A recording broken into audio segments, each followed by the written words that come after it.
شداد کی جنت کی کہانی قرآن کریم کی سورہ ہود میں بیان ہوئی ہے۔ شداد ایک ظالم اور جابر بادشاہ تھا۔ وہ اپنی طاقت اور دولت پر غرور کرتا تھا۔ وہ یہ سمجھتا تھا کہ وہ دنیا کا سب سے بڑا بادشاہ ہے اور اس کے لیے کوئی نہیں ہے۔ شداد نے اپنی قوم کو ایک ایسی جنت بنانے کا حکم دیا جو دنیا میں کبھی نہ بنی ہو۔ اس جنت کو بنانے میں 12 سال لگے۔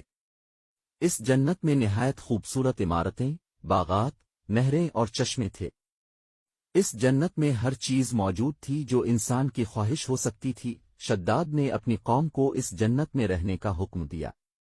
وہ چاہتا تھا کہ اس کی قوم اس جنت میں خوش رہے اور اس کی تعریف کرے، لیکن اللہ تعالیٰ نے شداد کی اس حرکت کو ناپسند کیا۔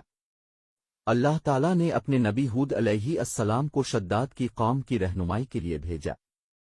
نبی ہود علیہ السلام نے شداد کی قوم کو اللہ کی عبادت کرنے اور ظلم و زیادتی سے باز آنے کا حکم دیا۔ شداد نے نبی ہود علیہ السلام کی بات نہیں مانی۔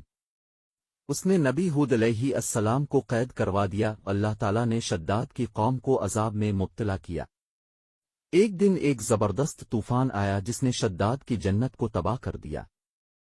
شداد کی قوم کے تمام لوگ ہلاک ہو گئے۔ شداد بھی اس عذاب سے بچ نہ سکا، وہ بھی ہلاک ہو گیا۔ شداد کی جنت کی کہانی ایک سبق ہے کہ اللہ تعالیٰ ظالموں کو ہرگز معاف نہیں کرتا۔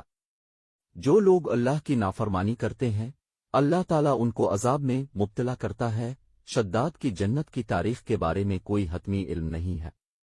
بعض مورخین کا خیال ہے کہ یہ جنت یمن کے علاقے میں واقع تھی، بعض کا خیال ہے کہ یہ جنت عراق کے علاقے میں واقع تھی۔ تاہم شداد کی جنت کی کہانی ایک ایسا واقعہ ہے جو ہر دور کے انسانوں کے لیے ایک سبق ہے۔ یہ ایک سبق ہے کہ اللہ تعالیٰ کے سامنے کوئی بڑا نہیں ہے، وہ ہر چیز کا حساب لیں گے۔ Alhamdulillah, Alhamdulillah, all praises to Allah, all praises to Allah. آج سال کی سب سے طویل رات ہے۔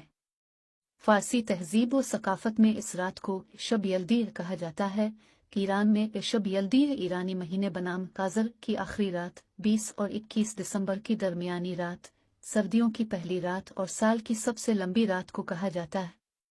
اس رات کو ایرانی تاریخ و ثقافت میں بڑی اہمیت حاصل ہے اور اسے ایک تہوار کے طور پر منایا جاتا ہے۔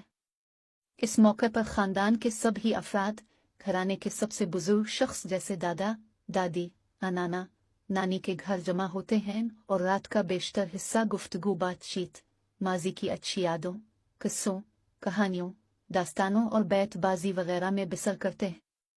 بزرگ حضرات حافظ کے شعر، گلستان صدی اور فردوسی کے شاہنامہ سے کہانیاں پڑھ کر سناتے ہیں۔ مہمانوں کی تواضع خشک میووں اور اسی طرح انار، تربوز اور دوسرے میووں سے کی جاتی ہے۔ شب یلدی کی رات چونکہ لمبی ہوتی ہے اس لیے بہت سے شعراء نے اس کے طویل ہونے کو محبوب کے ہجر کے دورانیے کے طویل ہونے سے تشبیہ دے کر شاعری میں نیا رنگ بھرا ہے۔ تو بعض نے اس رات کی سیاہی کو اپنے محبوب کی سیاہ زلف سے تشبیہ دی ہے۔ مثال کے طور پر گردش سال فقط یک شب یلدی دیرد، من بدون تو ہزاراں شب یلدی دارم، سال کی گردش تو صرف ایک شب یلدی رکھتی ہے، میں تیرے بغیر ہزاروں شب یلدی رکھتا ہوں۔ قدیم ایرانی تہذیب میں شب یلدی کو تاریکیوں کے مقابلے میں روشنی کی فتح کا تہوار قرار دیا جاتا ہے۔ قدیم ایرانیوں کا کہنا تھا کہ شب یلدی کے بعد جب سورج طلوع ہوگا تو اس کے ساتھ ہی دن کے بڑھنے کا عمل بھی شروع ہوگا، اسی لیے لوگ اس رات دیر تک جاگ کر جشن مناتے ہیں۔